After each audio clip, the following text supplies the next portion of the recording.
নমস্কার। আজকে আমাদের মধ্যে আছেন বিশিষ্ট অতিথি, যে হচ্ছেন নরনারায়ণ সেবা সংঘ টুমডি আশ্রমের মহন্ত শ্রী গোবিন্দ ব্রহ্মচারী মহাশয়। তার কাছ থেকে আমরা আজকে জানতে পারব যে মানুষ জীবনের কি প্রয়োজন, কি উদ্দেশ্য, এই সংঘের কি উদ্দেশ্য, এইসব জিনিসগুলো জানতে পারব। তো গোবিন্দ ব্রহ্মচারী, নমস্কার।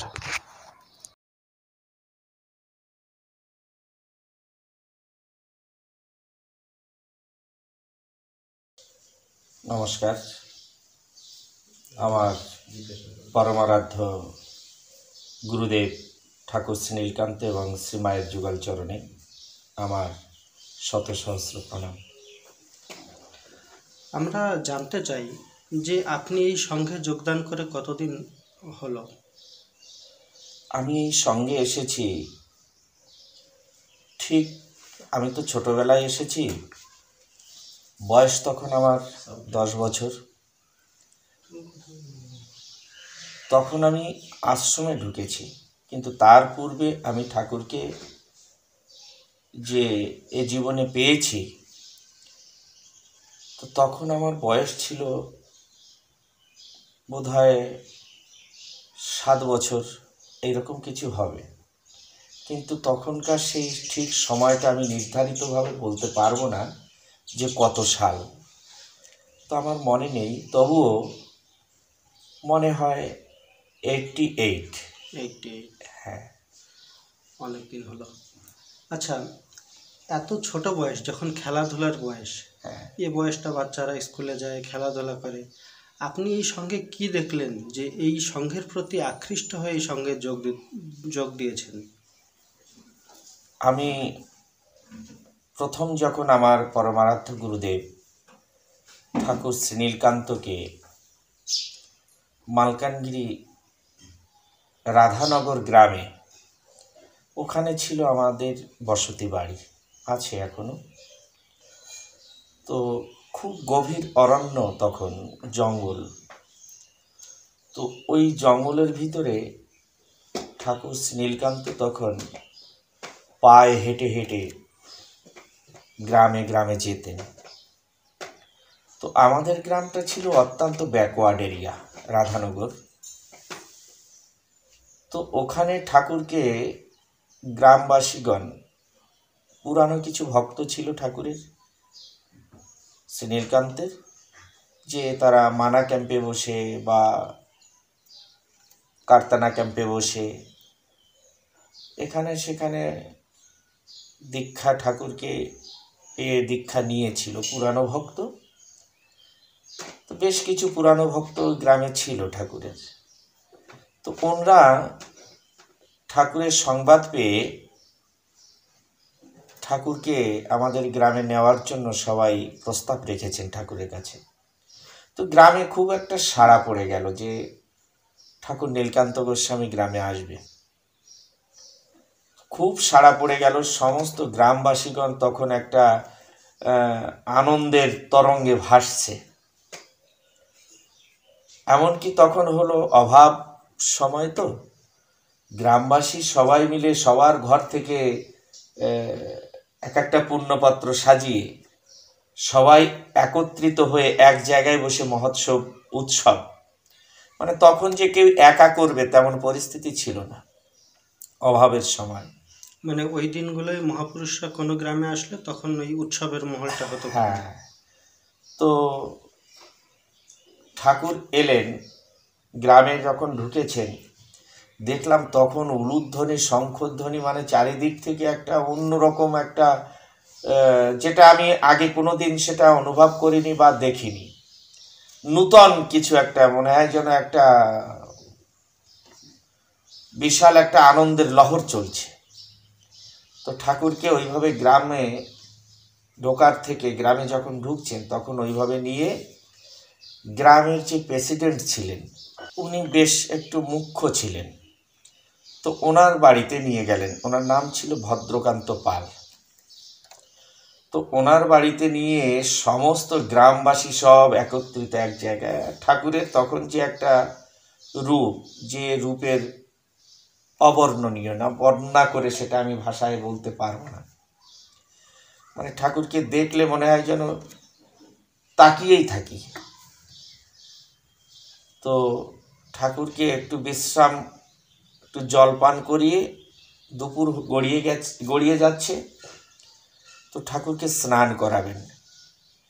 গ্রামের সমস্ত ভক্তরা ঠাকুরকে একটা পিঁড়ি, তখন পিঁড়ি ছিল, কাঠের পিঁড়ি, এখন তো পিঁড়ির জমানাটা নেই, এখন স্টুল হয়ে গেছে। হ্যাঁ, তখন ওই বড় বড় কাঠ, বড় বড় গাছকে কেটে বড় বড়, ঠিক এই টেবিলটার মতন এত বড় বড় একটা পিঁড়ি তৈরি করতো।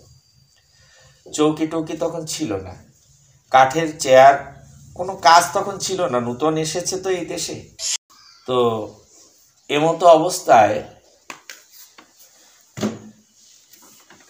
ঠাকুরকে স্নান করাচ্ছেন, কেউ ঠাকুরকে তেল মর্দন করে দিচ্ছেন আনন্দে, কেউ ঠাকুরকে গায়ে জল দিচ্ছেন, কেউ প্রণাম করছেন। মানে সেই আনন্দটা একটা অপূর্ব আনন্দ, সবাই আনন্দ করে স্নান করাচ্ছেন। ঠাকুর একটা গামছা পরা, মনে হয় যেন স্বয়ং ব্রহ্মাদেব দাঁড়িয়ে আছেন আর সবাই তাকে আহ্বান করছেন, স্নান করাচ্ছেন, মানে এমতো একটা অবস্থা।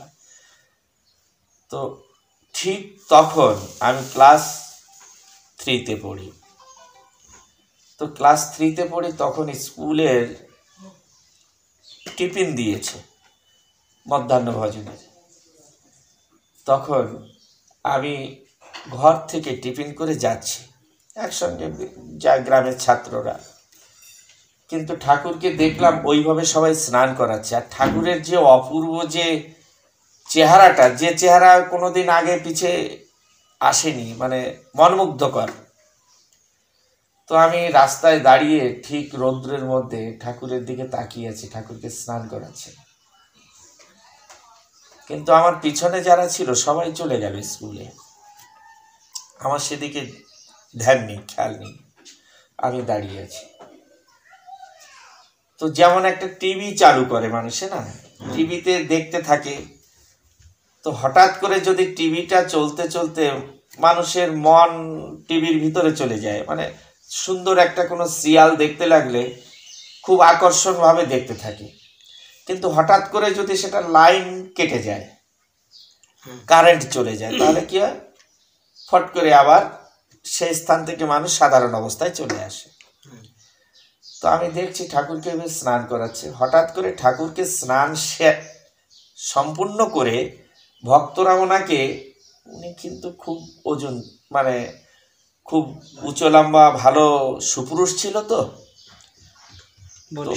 হ্যাঁ, তো সবার থেকেই উনি উঁচু বা সুন্দর চেহারা, তো ওনাকে তো একা বা দুজনে উঁচু করে নিয়ে যাবে তা সম্ভব না, কিন্তু সবাই মিলে আনন্দের সহিত ওনাকে ধরে এইভাবে ওই স্নান করিয়ে ঘরে নিয়ে গেল। তো ঠিক ওই রকমই মনে হলো যেন কারেন্টটা কাট হয়ে গেল, টিভিটা বন্ধ হয়ে গেল। যখন ওইটির সামনে থেকে সরে গিয়েছে ঠাকুরের দিব্য মূর্তিটা, তখন আমি পেছন ফিরে দেখি যে আমার পেছনে কেউ নেই, আমি একা মাত্র দাঁড়ানো, সবাই স্কুলে চলে গেছে। তখন আমার স্কুলের কথা মনে পড়লো, আরে মাস্টারমশাই তো মারবে। তখন কিন্তু আমাদের স্কুলে খুব মারতো ভীষণ, যদি কেউ স্কুলে না আসতো তো ছাত্রদের পাঠিয়ে দিত, বেঁধে নিয়ে আসতো, ধরে 4 হাত পা ধরে স্কুলে নিয়ে আসতো। এবং মাস্টারমশাই এত শাসন করতো, তখন খুব পিটাতো। এবং যারা গার্জিয়ান পক্ষ ছিল তখন স্কুলে গিয়ে একটাই বলতো যে খালি চোখ আর কান বাদ দিয়ে আর সব জায়গায় পিটাবে, যাতে আমার ছেলে মানুষ হয়। আগে কিন্তু এই নিয়মটা ছিল, তো খুব কড়া শাসন ছিল। তো আমি পিছনে তাকিয়ে দেখি কেউ নেই, তো আমি বললাম সবাই চলে গেছে স্কুলে। তাড়াতাড়ি করে আমি স্কুলে গেলাম, গিয়ে দেখি মাস্টারমশাই পড়ানো শুরু করে দিয়েছে। তো যখন আমি ঢুকেছি, মাস্টারমশাই তো আমাকে খুব রেগে খুব পিটালো, খুব মারলো, জবাব চাইছে, কিন্তু আমার তো জবাব নেই যে আমি কোন ভাবনায় ভাবিত হয়ে বা কিভাবে আমি মোহিত হয়ে যে তাকিয়ে দেখছিলাম পিছনে সব কিছু ভুলে, সেটা আমি ভাষায় প্রকাশ করতে পারছি না। যেমন ঠাকুর শ্রীনীলকান্তের একটা গান আছে না, কে গো এই বদ্ধ ঘরের কপাট খুলে দাঁড়ালো রে, আমার এই মন ভুলালো প্রাণ ভুলালো নয়ন জলে ভাসালো রে, কে গো এই বদ্ধ ঘরের কপাট খুলে দাঁড়ালো রে। এসে কোন অচিন মানুষ, এসে কোন অচিন মানুষ আমাকে করলো বেহুশ, চৈত এই ওমা পুরুষ কে এলো রে, দেখে তার প্রেম মূরতি রূপের ভাতি পাগলায় আখি মাতালো রে। মানে সুন্দর একটি গান। জাতিবিদ্যা আর কুলমান জীবন যৌবন এ মন প্রাণ সকল কিছু হরিল রে, কে গো এই বদ্ধ দ্বারের কপাট খুলে দাঁড়ালো রে। এই যে গানটা, ঠিক এখন বুঝি যে এই গানটার সঙ্গে আমার ওই সময়টা মনে হয় যেন ঠিক এর সঙ্গে মিলে গিয়েছিল। তো আমি ভাষায় বলতে পারছি না মাস্টারমশাইকে, মাস্টারমশাই একটু প্রহার করলেন আমাকে, কিন্তু আমার আর স্কুলে পড়াশোনায় কিছুতেই মন বসছে না। পরের দিন সকালবেলায় দেখি গ্রামের বহু লোক ভেঙে চুরে সবাই ঠাকুরের কাছ থেকে দীক্ষা গ্রহণ করবে। আমার মন উতলা হয়ে গেল। আমি যত সময় পর্যন্ত ঠাকুরের সংস্পর্শে না যেতে পারছি তত সময় আমার আর শান্ত স্থিরতা আসছে না। এইবার আমি দীক্ষা নেব, কেমন করে দীক্ষা নেব? সবাই বসছে দীক্ষা নিতে। ওই রাধানগর গ্রামে কালীপদ আর নিরাপদ দুই ভাই, সরকারি ঘর, মাটির ঘর, ভিতরে কোনো রুম ছিল না, খোলা বড় ঘর। সেই ঘরের ভিতরে ঠাকুর দীক্ষা দেবেন, ঘর ভর্তি সব, মানে আর জায়গা নেই। কিন্তু আমি ব্যস্ত হয়ে গেছি যে সবার দীক্ষা নেওয়া হয়ে যাচ্ছে, আমি দীক্ষা নেব, কিন্তু আমার বয়সে কিন্তু কেউ নেই, আমি একামাত্র আমার বয়সী, আর সবাই বিবাহিত।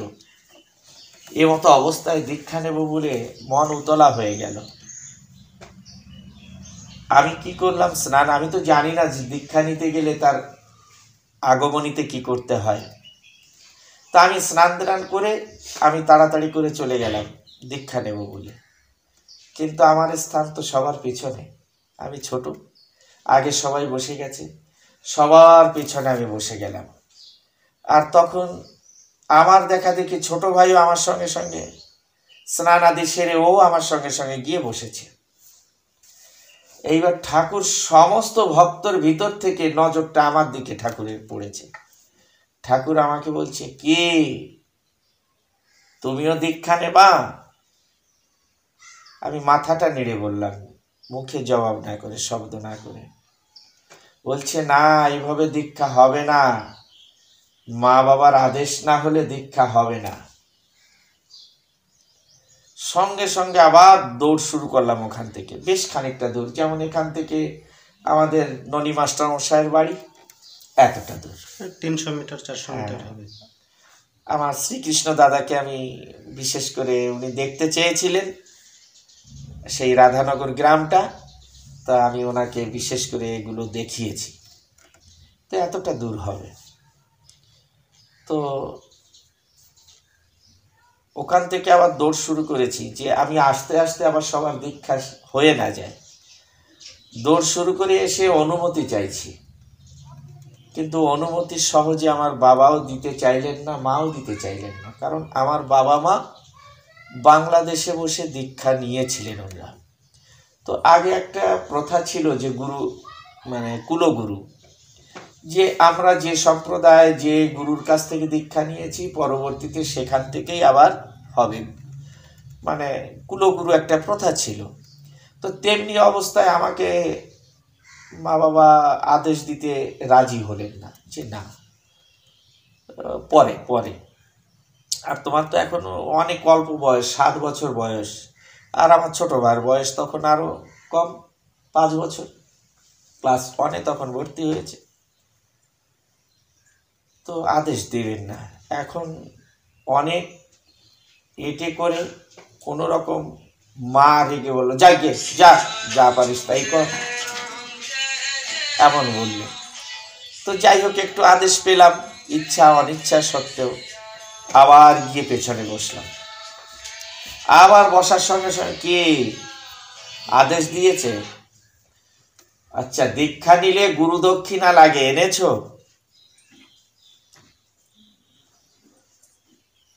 যখন মাথা নেড়ে বললাম যে না, বলছে যাও গুরু দক্ষিণা নিয়ে আসো। আচ্ছা, আগে তো আদেশ দিয়েছে অনিচ্ছা সত্ত্বে, মানে আদেশটা তো দেয়নি, রেগে বলেছে যা যাগে যা পারিস তাই কর। এইবার ওটা মানে যে দক্ষিণার ব্যাপারটা তো আর ওভাবে হবে না। তো আমাদের বরাবর আমাদের বাড়িতে দোকান ছিল। ও যখন এই দেশে এসেছিল তখন থেকে ছোট মোটো ব্যবসা আমাদের বাড়িতে শুরু করেছিল, দোকান ছিল। তো অনেক সময় পেছনে পেছনে ঘুরে মায়ের আঁচল ধরে ঘুরতে ঘুরতে মা আর কিন্তু দক্ষিণার পয়সা দিলেন না, যেহেতু বাবার আদেশ না হওয়া পর্যন্ত। বাবা দোকানে বসেছিলেন, মা যখন বাবাকে খেতে ডাকলেন, সেবা করতে ডেকেছেন, এই সুযোগটা পেয়ে আমরা দু ভাই ওই দোকানের ক্যাশ থেকে 2 টাকা বের করে নিয়ে চলে গিয়েছি। মানে জীবনে মহাপুরুষ কাকে বলে? যেমন আমি গতদিন অনুষ্ঠানে আলোচনার মধ্যে বলেছিলাম যে আমরা সাধারণ মানুষ যারা, একটা সুন্দর কাচের গ্লাসে জল ভরলে যেমন এপার ওপার দেখা যায়, কোনো ময়লা থাকলে বোঝা যায়, তো সাধক সিদ্ধ মহাপুরুষ যারা, এরা আমাদের মতন সাধারণ মানুষকে ঠিক কাচের গ্লাসের মতন ওরা দেখতে পান, যে আমার পায়ের থেকে মাথা পর্যন্ত আমার কোথায় কি হচ্ছে, বা আমার ভিতরে ভাবটা কি আছে, আমি কি করতে চাইছি, মনের গতিটা কেমন, এটা তারা বোঝে। তো যখন ওই দক্ষিণাটা দু ভাই 2 কাঁচা টাকা হাতে নিয়ে বসেছি, ঠাকুর বসার সঙ্গে সঙ্গে আবার বললেন, কি দক্ষিণা এনেছো? মাথা ইশারা করলাম।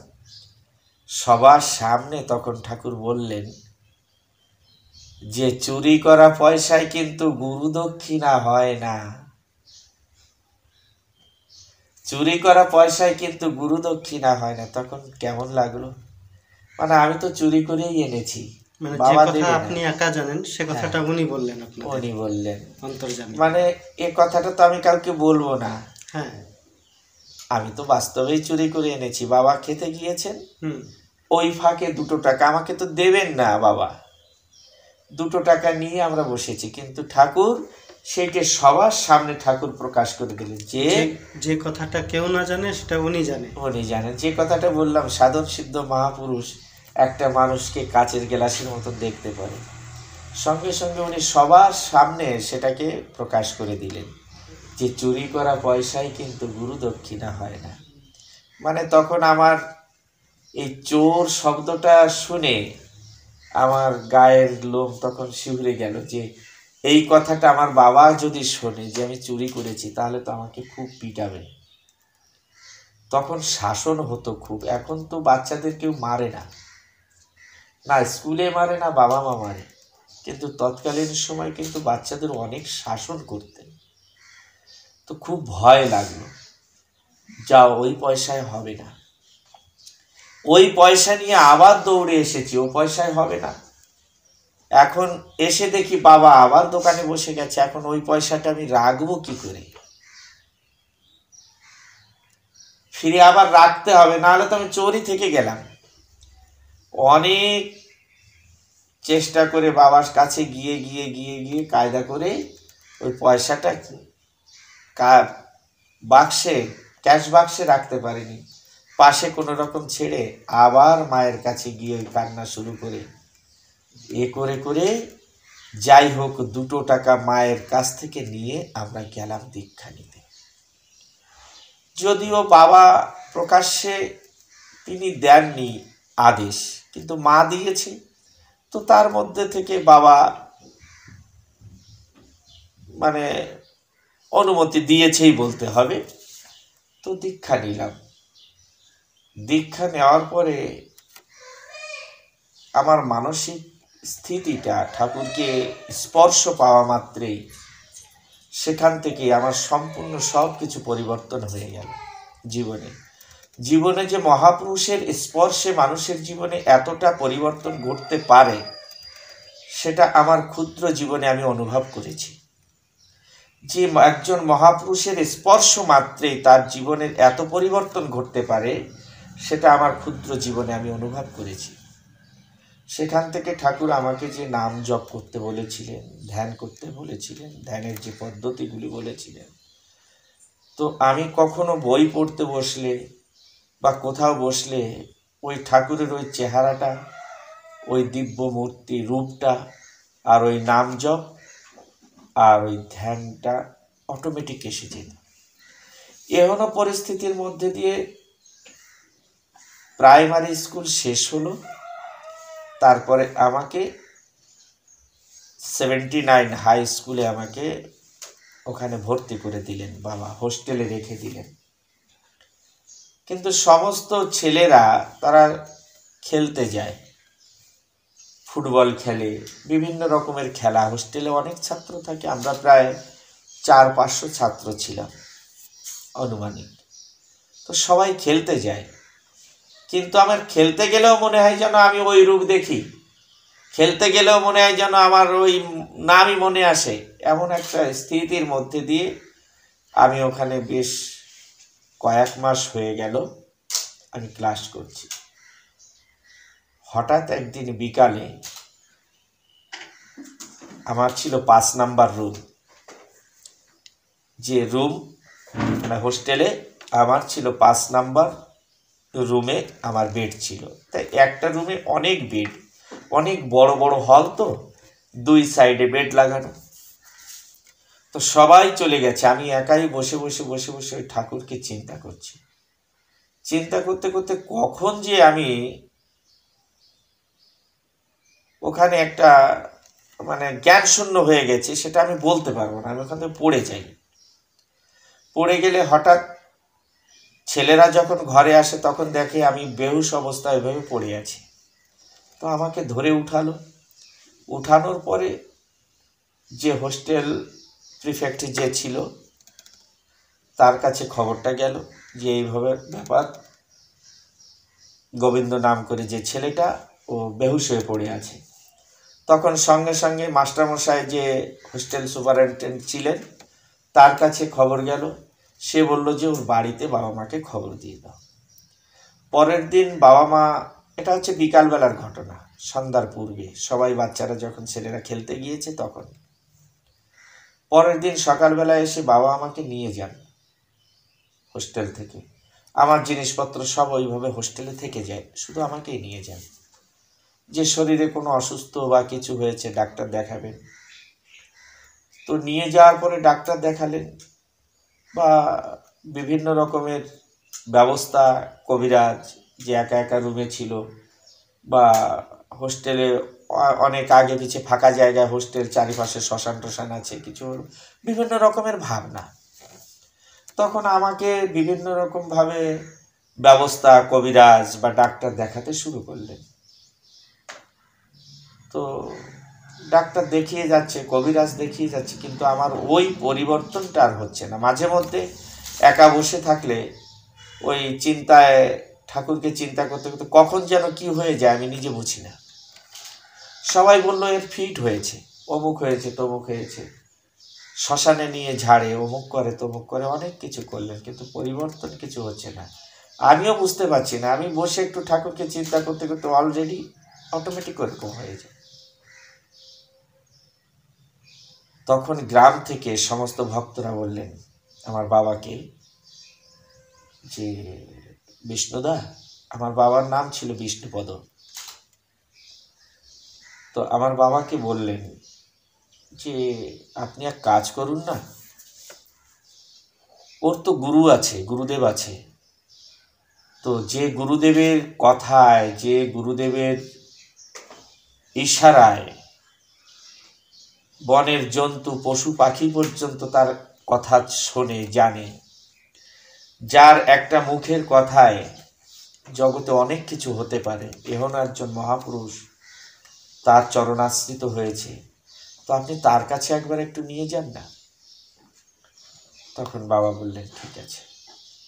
তখন আমার গুরুদেবের কাছে পটারু আশ্রমে আমার বাবা নিয়ে এনে আমার গুরুদেবের চরণ স্পর্শ করে চরণ ধরে খুব কান্না করতে থাকলেন। কারণ আমি ছিলাম আমার বাবার জ্যেষ্ঠ পুত্র, আর আমার প্রতি এত মায়া মমতা কেন ছিল?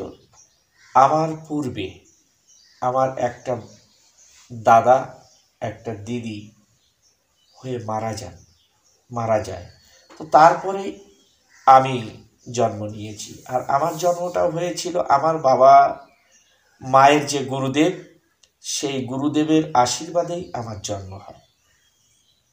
আগে দুজন দাদা দিদি আমার মারা গেছে, পরে সেই গুরুদেবের আশীর্বাদেই আমার জন্ম।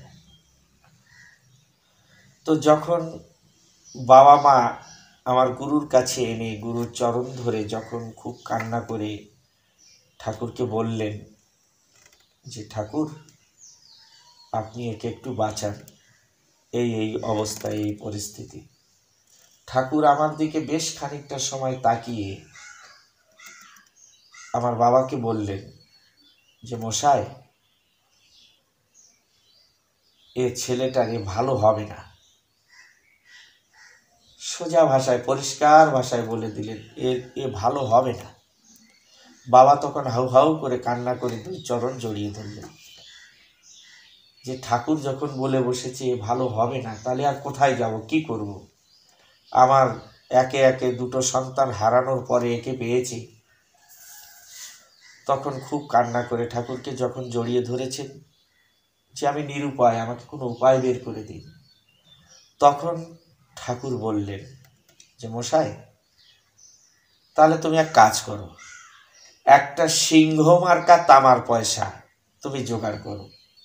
যে একটা সিংহ মার্কা তামার পয়সা মানে দুটো জোড়া সিংহ এইভাবে দাঁড়িয়ে থাকবে, এমন একটা তামার পয়সা তুমি জোগাড় করো, তাহলে আমি কিছু বিধান দেব। বাবা সেই সিংহ মার্কা তামার পয়সার জন্য উনি উন্মাদ হয়ে মালকানগিরির এ প্রান্ত থেকে ও প্রান্ত পর্যন্ত ঘুরতে শুরু করলেন, কোথায় পাবো। ঠিক উনি খুঁজতে খুঁজতে খুঁজতে খুঁজতে মোটু এরিয়াতে MV 81 নাম্বার গ্রামে গিয়ে একজনের কাছে ওই পয়সা পেলেন। তখন ওই পয়সা প্রচলিত ছিল না? না, ছিল না, এটা পুরানো, অনেক পুরানো পয়সা। তো তামার পয়সা তো প্রচলিত ছিল না, ওটা হয়তো কেউ ঘরে যদি গচ্ছিত থাকতো পুরানো পয়সা হিসাবে তবে। তো পয়সাটা নিয়ে ঠাকুরের কাছে এলেন, তো ঠাকুর ওই বিধানটা দিলেন। কিন্তু ঠাকুর তো আগেই বলে দিয়েছে ওর ভালো হবে না, কিন্তু বাবাকে সান্ত্বনা দেওয়ার জন্য কিছু দিলেন, নিয়ে গেলাম, কিন্তু ওই একই, কোনো পরিবর্তন নেই।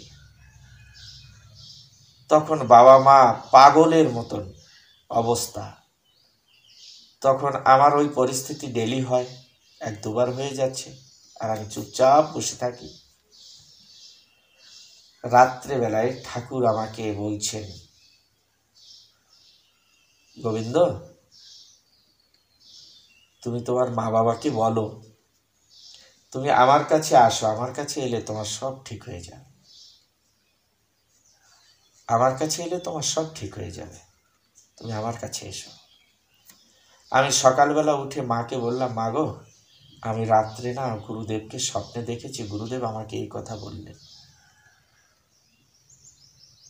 তো মা যখন বাবাকে বললেন, দুজনে খুব হাউ হাউ করে কান্না করতে লাগলেন যে একে একে দুটো সন্তানকে হারিয়ে একে পেয়েছি, আর এও বাড়ি থেকে চলে যাবে, আর আমাকে যে আশীর্বাদ করে আমার জন্ম হয়েছে, যে গুরুদেবের আশীর্বাদে তিনি বলে দিয়েছিলেন যে যেদিন আমার জন্ম হয়, মানে এই বিষয় বৃত্তান্তটা বাবা মায়ের মুখে শুনেছি, তো যেদিন আমার জন্ম হয় সেই দিন আমাদের বাড়িতে ওই আমার বাবার যে গুরুদেব উনি ভাগবত পাঠ করছিলেন। তো ভাগবত পাঠ করতে করতে হঠাৎ করে উনি এমনভাবে ব্রেক করে দিয়েছেন ভাগবত পাঠ, যে না না এখন আর পাঠ করো না, বিশ্রাম বিশ্রাম বিশ্রাম, এ বাড়িতে গোবিন্দ আসতেছে গোবিন্দ আসতেছে গোবিন্দ আসতেছে বলে উনি সঙ্গে সঙ্গে উনি আর দাঁড়ালেন না, ওই ভাগবত নিয়ে উনি বেরিয়ে চলে গেলেন।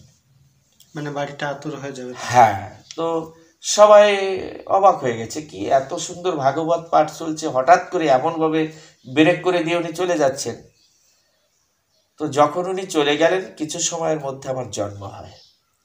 আর আমার জন্মের পূর্বেই আমার নাম গোবিন্দ রেখে যান আমার বাবার গুরুদেব, যেই বাড়িতে গোবিন্দ আসছে। তো পরবর্তীতে যখন আবার সেই বাবার গুরুদেব আসেন তখন আমাকে দেখে বলছিলেন যে তুই একে একে দুটো সন্তানকে হারিয়ে পরে যাকে পেলি এও থাকবে না তোর কাছে, চলে যাবে না কিন্তু থাকবে না।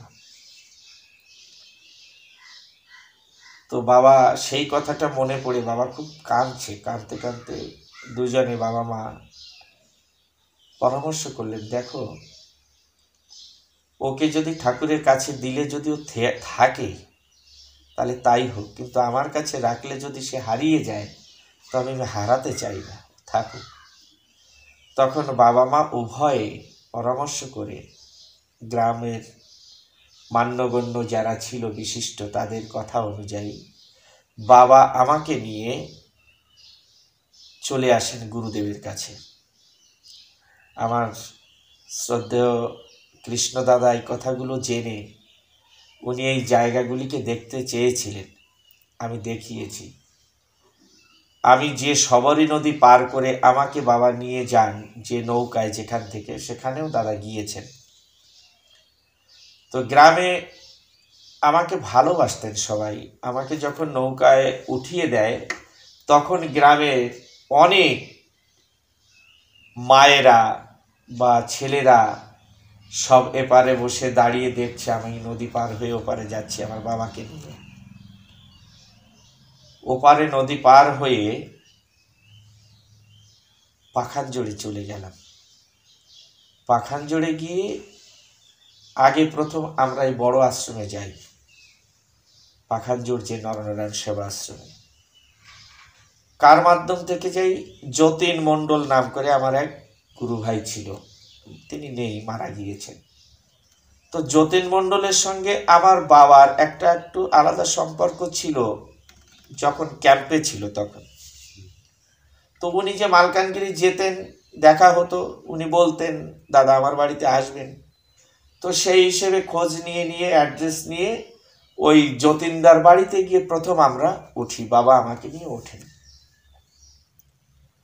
ওখান থেকে যতীনদা আমাকে সঙ্গে করে নিয়ে চলে যান পাখানজোড় আশ্রমে। তখন আশ্রমে গিয়ে দেখলাম রামানন্দ ব্রহ্মচারী, বীরানন্দ ব্রহ্মচারী, পবিত্র মোহন ব্রহ্মচারী, তখন উনি পড়াশোনার জীবন, ওনার ছাত্র জীবন। এরা সবাই মন্দিরের ওই সামনে বট গাছতলায় বসে আছেন। তো বট গাছতলায় বসে আছেন বাবা, যতীনদা এবং আমি তিনজনে গেলাম, গিয়ে প্রণাম করলাম, আমাদের ওনারা বসতে দিলেন। তখন যতীনদার মাধ্যম থেকে পরিচয় করিয়ে দিলেন এবং বাবা সমস্ত কথা বিষয় বৃত্তান্ত বলতে লাগলেন। ওনারা তখন আমাকে বললেন যে না, একে আমরা রাখতে পারবো না। বলছি কেন? বলছে এ তো নীলকান্ত গোস্বামীর শিষ্য, একে আমরা রাখতে পারবো না। কারণ দুদিন থাকার পরে হয়তো বলবে যে নীলকান্ত বাবা তো এখানে থাকে না, তাহলে আমি এখানে থাকবো না। অতএব এ যার কাছে দীক্ষিত তার কাছে নিয়ে যান। তো আমাকে তখন রাখলেন না ওনারা। বলছে তাহলে তাকে কোথায় পাবো? আমরা তো জানি তিনি এই আশ্রমে আর এখানেই থাকেন, তাহলে তাকে কোথায় পাবো? তো ওনারা বলে দিলেন যে ওনার বাড়ি আছে 25 নম্বর গ্রামে, ওনার বসতি বাড়ি, সেখানে যান। ওখানে গিয়ে দেখলাম ঠাকুর দুদিন আগে উনি মহারাষ্ট্র আশ্রমে চলে গেছেন। তো তখন মহারাষ্ট্রে আশ্রমে যাওয়ার জন্য কিন্তু যে বর্তমান যে রাস্তায় যাওয়া আসা করে এই রাস্তা ছিল না। তখন যেহেতু কোথায় পাখানজোড় থেকে দ্রুক হয়ে ঘুরে তারপরে মহারাষ্ট্র আশ্রমে যেতে হবে, অনেকটা দূর। তো বাবা আমাকে বললেন, গোবিন্দ আমি যে পয়সা নিয়ে তোমাকে নিয়ে এসেছি, আমি পাখানজোড়ে এসে তোমাকে ছেড়ে আমি আমার বাড়ি যেতে পারবো, কিন্তু এখান থেকে যদি আবার মহারাষ্ট্র আশ্রমে যাই তাহলে তো ফিরে বাড়ি যাওয়ার মতন ভাড়ার পয়সা আমার কাছে থাকবে না। তো তোমাকে প্রথম আমি রাখতে যাচ্ছি, আর সেখানে গিয়েই আমি ভাড়ার পয়সা চেয়ে বাড়ি যাব, এটা ভালো দেখায় না বাবা, আর আমি তো চিনি না, তুমি এখন কি করবে? আমি বললাম, বাবা আমি তো এসেছি যখন, ফিরে আর যাব না। তো পাখানজোড়ে আমাকে কোথায় কার কাছে রেখে যাবে? তখন বাবা আমাকে বুঝিয়ে বললেন, তুমি এক কাজ করো, তুমি চলো আমার সঙ্গে, আবার চলো, তোমার বাড়ি যেতে হবে না, তুমি ঠাকুরের যে আশ্রম পটারুতে আছে ওখানেই তোমাকে আমি রেখে দেব। আর ঠাকুর যখন আবার কিছুদিন পরে মালকানগিরি দোল উৎসবে আসবে তখন ঠাকুরের সঙ্গে তোমার সাক্ষাৎ করিয়ে দেবে। তো আমি সব দিকে বিচার করে বললাম, ঠিক আছে বাবা, তাই হোক। তো বাবা আমাকে নিয়ে ওখানে পটারু আশ্রমে রেখে উনি চলে যান বাড়িতে। কিছুদিন বাদে ঠাকুর গেলেন মালকানগিরিতে। যখন বাবার সংবাদ পেয়ে আবার এলেন, এসে ঠাকুর বসা আছেন, ঠাকুরের সামনে আমাকে নিয়ে ঠাকুরকে ধরে দিয়ে চোখের জলে ভেসে ঠাকুরকে বললেন যে, ঠাকুর, একটা গাছে দুটো ফুল ফুটেছে, ফুল যখন ফুটেছে অবশ্যই ঝরে পড়ে যাবে, ফুল ফুটলে সে ফুল থাকে না, ঝরে যায়। তো একটা গাছে দুটো ফুল ফুটেছে, আজ না হলেও কাল ঝরে যাবে, তো ঝরে যাওয়ার আগে একটা ফুল আপনার কাছে দিয়ে গেলাম ঠাকুর বলে, তখন আমার বাবা আমার ঠাকুরের হাতে দিয়ে যায়, চরণের স্পর্শ অর্পণ করে যায়, যেই ফুলটাকে আপনার পূজায় লাগাবেন, আর যে পূজায় লাগালে, যে কাজে লাগালে কাজ হয়, আপনি সেই কাজে লাগাবেন, এই বলে ঠাকুরের কাছে, ঠাকুরের চরণে আমাকে অর্পণ করে চলে যান।